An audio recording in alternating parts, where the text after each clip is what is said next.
Kata kunci, wa tawasau bil haqqi wa tawasau bis sabr. Menebarkan nasihat, menebarkan nasihat, pesan-pesan kebaikan. Pesan-pesan kebaikan hendaknya senantiasa disebarkan.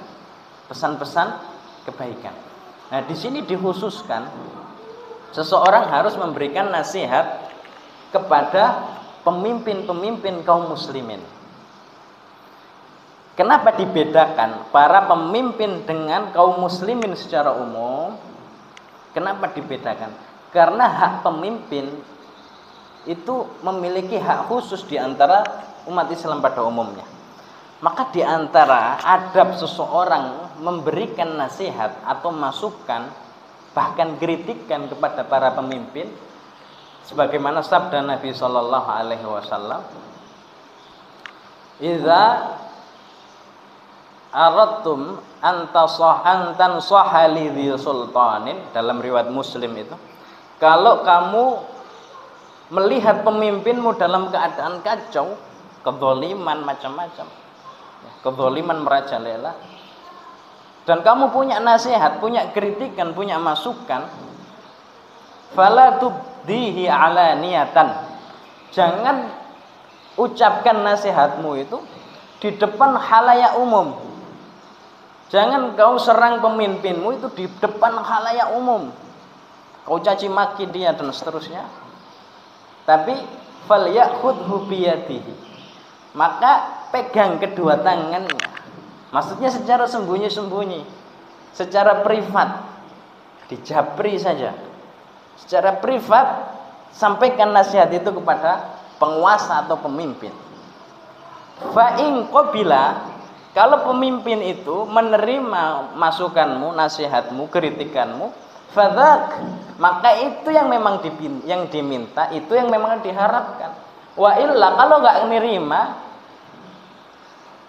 kalau nggak nerima itu, faqad addalladzi alaihi, maka dia telah menyampaikan kewajibannya, melaksanakan kewajibannya menasihati pemimpin. Nah, ini kemudian yang menjadi hati-hati bagi kita yang mengaku ahlu sunnah wal jamaah, itu tidak serampangan dalam mengkritik pemerintah. Tidak serampangan. Karena yang terjadi, kalau kita belajar secara fakta sejarah saja, nggak usah pakai pembicaraan mengenai dalil-dalil dan apa, sudah banyak ati Allah wa ati. Yang terjadi, ketika pemerintah itu dihujat secara masif, maksudnya kritikan itu bersifat umum, maka yang terjadi akan menimbulkan kekacauan dan keributan dan memicu perang saudara akhirnya. Itu yang terjadi di Syria, itu yang terjadi kemudian di Mesir, itu yang terjadi di Lebanon, itu yang terjadi di Sudan. Itu seperti itu akibatnya, kacau balau, akhirnya rusak negara itu. Kenapa? Karena hakikat hati manusia itu tidak senang dinasihati di muka umum. Itu betul. Bayangkan kita misalnya menjadi pemimpin, kemudian di depan rakyat, kau ini pemimpin zalim. Hati kita saja dinasihati di muka umum tidak senang. Maka ada pemberi nasihat itu secara sembunyi, secara privat.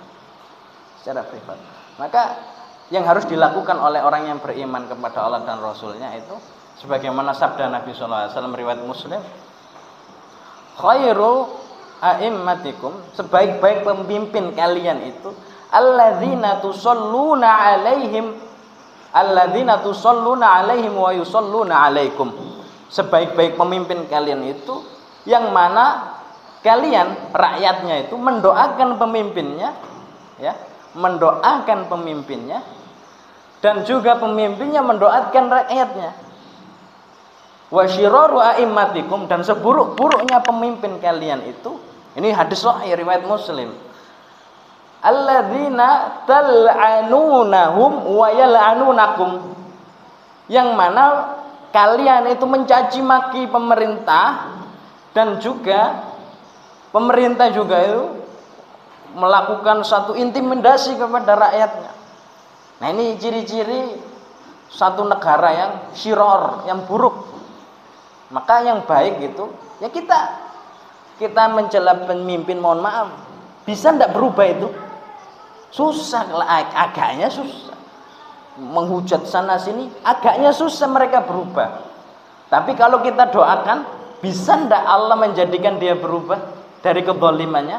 Mungkin saja bisa dan pasti bisa.